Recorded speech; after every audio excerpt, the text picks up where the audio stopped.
Hello everyone, wishing you a very good health for all of you. आज हम लोग fourth unit को ही continue कर रहे हैं जो कि सेकंड पेपर की है और पेलिमॉन का रिप्रोडक्टिव सिस्टम आज हम लोग पढ़ रहे हैं। इसमें सेक्सुअल डाइमॉर्फिज्म बहुत अच्छी तरीके से पाई जाती है प्रॉन में, क्योंकि जो सेक्सेस होते हैं वो सेपरेट होते हैं, मेल और फीमेल अलग अलग होते हैं और हम उन्हें देखकर पहचान सकते हैं। और यही जो टर्म है वो सेक्सुअल डाइमॉर्फिज्म कहलाती है, क्योंकि दोनों ही मेल और फीमेल को हम उनके कलर, शेप, साइज और जो उनकी स्ट्रक्चर होती है उसके हिसाब से, उसके अकॉर्डिंग हम उनको पहचान सकते हैं कि यह मेल पेलिमॉन है और यह फीमेल पेलिमॉन है। इन दोनों में डिफरेंसेस होते हैं। बॉडी जो होती है मेल की वह लार्जर होती है फीमेल से, जबकि फीमेल की बॉडी स्मॉलर होती है मेल से। जो मेल होते हैं उनमें नैरो एब्डोमेन होता है और फीमेल्स में ब्रॉडर एब्डोमेन होता है मेल की तुलना में।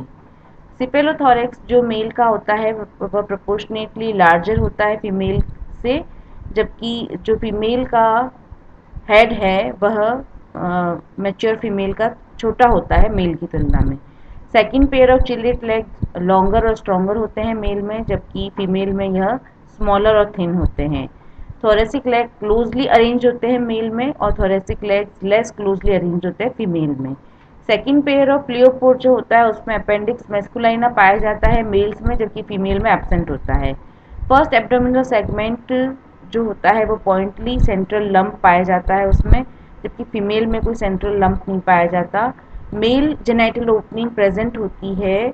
जो फिफ्थ पेयर होता है या वॉकिंग लेग जो होता है फिफ्थ पेयर, उसकी ऑर्थोडियल मेम्ब्रेन पर प्रेजेंट होती है, जबकि फीमेल जेनाइटल ओपनिंग जो है third pair of walking leg की कॉक्सी पर प्रेजेंट होती है।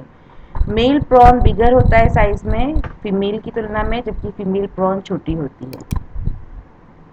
मेल रिप्रोडक्टिव सिस्टम इस प्रकार से है। टेस्टिस पाई जाती है, दो टेस्टिस पाई जाती है इसमें, जो सॉफ्ट वाइट और इलोंगेटेड बॉडीज होती है और जुड़ी हुई होती है उसके एंटीरियर एंड से और एक कॉमन लोब बनाती है।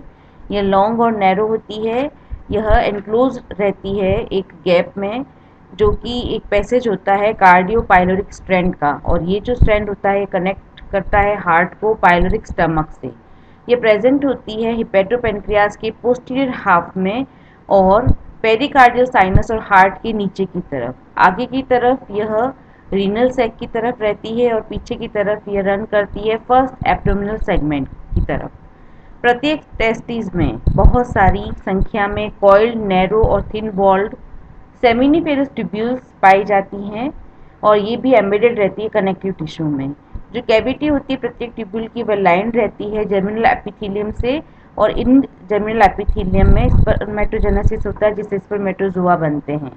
एक मैच्योर स्पर्म में राउंडेड साइटोप्लाज्मिक बॉडी होती है जिसमें एक लार्ज डार्क और क्रिसेंटिक न्यूक्लियस पाया जाता है और टेल लाइक ब्लड प्रोसेस भी पाया जाता है। बासा डिफरेंशिया एक लॉन्ग कॉइल्ड और नैरो ट्यूब होती है जो कि प्रत्येक टेस्टिस के पोस्टीरियर एंड से निकलती है और ये कॉइल हो जाती है हिपेटोपेनक्रियाज के पास में। यह वर्टिकली रन करती है नीचे की तरफ और एब्डोमिनल फ्लेक्सर मसल्स और जो इनर साइड होती है थोरेसिक वॉल की आउटर साइड में उनके बीच में होती है।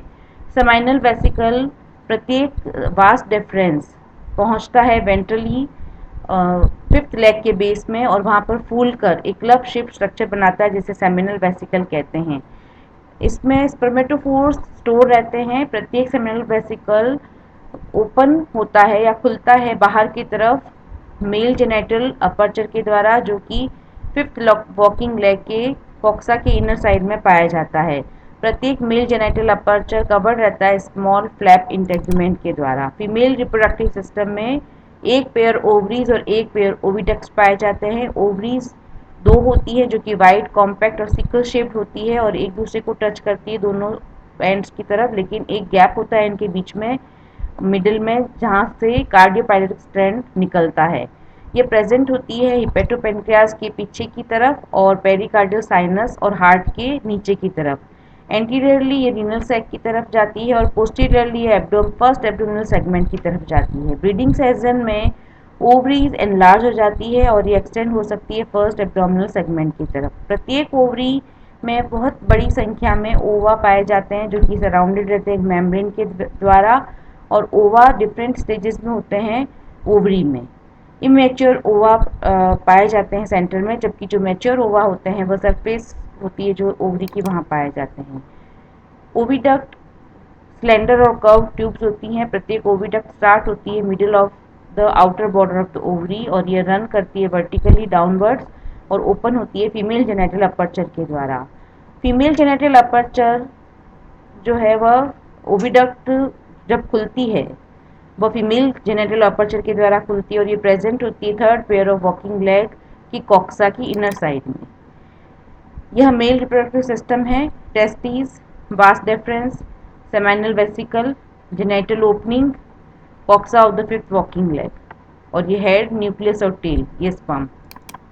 ये female reproductive system, ovaries, oviduct और ये जो पूरा स्ट्रक्चर होता है फीमेल रिप्रोडक्टिव सिस्टम का, कॉक्सा है ये इसका और ये फीमेल जेनेटल ओपनिंग है इधर। Population and fertilization, natural environment में मीटिंग होती है पूरे साल, लेकिन जो पीक मीटिंग पीरियड्स हैं वह होते हैं मई, जून और जुलाई में। 200 से 300 मेच्योर एग फीमेल के द्वारा ले किए जाते हैं एक टाइम में और स्लाइमी स्ट्रिंग्स में ये रहते हैं। फर्टिलाइजेशन एक्सटर्नल होता है। पॉपुलेशन के दौरान मेल डिपॉजिट करता है स्पर्मेटोफोर्स को near the female genital opening of the female और एग वहाँ पर फर्टिलाइज हो जाते हैं जैसे ही वह बाहर की तरफ आते हैं। फर्टिलाइजेशन के बाद एग फास्टन हो जाते हैं टू द प्लियोपोड, यानी वहाँ पर चिपक जाते हैं by the sticky secretion of the certain tegumental glands, वहाँ पर चिपक जाते हैं प्लियोपोड पर। एग हैंग करते रहते हैं प्लियोपोड पर और एक बेरीज या बंच ऑफ ग्रेप्स की तरह दिखाई देते हैं ये। और ये जो फीमेल होती है वो कैरी करती है जहाँ जहाँ ये जाती है और एग इस तरह से एरिएटेड होते रहते हैं, क्योंकि जब ये आगे और पीछे होती है तो वो एरिएटेड होते हैं। प्लियोपोड का जो मूवमेंट होता है उसे एरिएशन होता है। फीमेल बैंड कर लेती है अपने एब्डोमेन को ताकि एग और जो यंग वन उसमें से निकलते हैं वो प्रोटेक्ट हो सकें। जो डेवलपमेंट है पेलिमोन का वो डायरेक्ट होता है, एक से डायरेक्ट पेलिमोन निकलते हैं जो पहले छोटे होते हैं साइज में लेकिन सिमिलर रहते हैं प्रॉन से, और कुछ मोल्टिंग के द्वारा वो अडल्ट प्रॉन में बदल जाते हैं। तो ये है रिप्रोडक्टिव सिस्टम प्रॉन का। जो मैंने तरीका बताया है आपको सेकंड पेपर को पढ़ने का, वही तरीका अगर आप लोग फॉलो करेंगे तो आपको ये पेपर बहुत जल्दी याद हो जाएगा। डायग्राम और जितने भी सिस्टम में स्ट्रक्चर्स हैं वो एक फ्लो चार्ट के फॉर्म में एक पेपर पे लिख लीजिए, फिर उसको याद कीजिए, जल्दी से याद हो जाएगा। अगली क्लास में हम नया एनिमल पढ़ेंगे। ये लास्ट टॉपिक था पेलिमोन का। पेलिमोन आज कंप्लीट हो गया है। तो अपना ध्यान रखिए और घर पे रहिए। Thank you.